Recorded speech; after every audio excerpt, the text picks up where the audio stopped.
So the idea of the solar refrigerator came from a discussion I had with a group at the Impala Clinic, which is a community-based clinic in Kenya that focuses on doing community medicine vaccinations for people in Laikipia district, a place where there really isn't much. And if you could put this into context, it's a place that's maybe twice the size of Israel, about the size of Wales, where kids would not get vaccinated unless they have these camels that take them out to very remote places that you couldn't access by Land Rover. The clinic is one of hope. It's a clinic that provides services to about 312,000 people. In the absence of that clinic, the kids would not be vaccinated, and basically access to community-based medicine would be absent.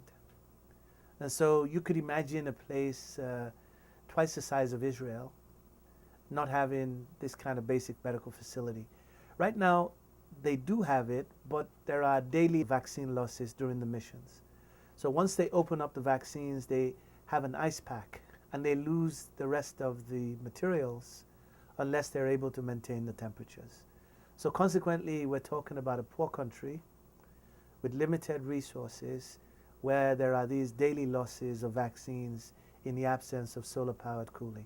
So my design goals were fairly simple. So these are 7-day missions in which the community medical people go out, first on Land Rover and then on camels with these camel groups.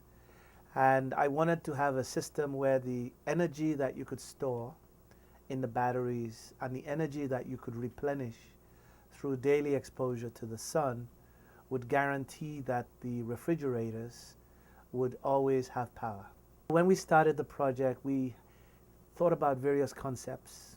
Ultimately, we came up with a very simple idea of just an inclined structure that allows you to orient the solar panels with respect to the sun and hence optimize the solar collection. We made that in aluminum. We found out that structure was just too bogus. And now we're in the process of making that in bamboo, which we think will be the optimum in terms of weight, aesthetics, and the ability of the local people to maintain this. A key component of this, though, was testing them out at the Bronx Zoo. Working with camels actually presents interesting challenges. There was a story I heard of the head of the group at the Bronx Zoo. I guess one day upset one of the camels, and the camel decided to pick him up by his head. So this kind of thing means you got to be careful. You got to recognize that these animals have real feelings, and you have to design systems that integrate with them. You know, the camel has got a funny shape. It's got a torso. You have to figure out how to fit around that. It's got a hump, and although we thought we had measured the hump, we found out that different camels have different hump sizes. You have to integrate along different torsos. And so the real ingenuity actually happened once we put the design concept into contact with the camels at the Bronx Zoo.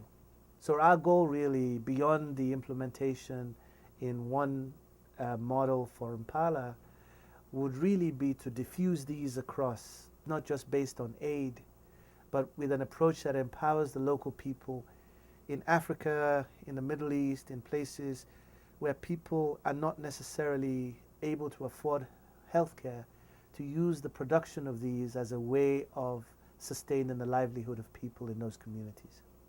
You know, I think our role in universities such as Princeton is to embrace the grand challenges of our time and to use a research and creative innovation approach to really dream up and implement new solutions to these problems. We, I think, should be leaders in this rather than just following the whims of projects that don't make an impact in the world.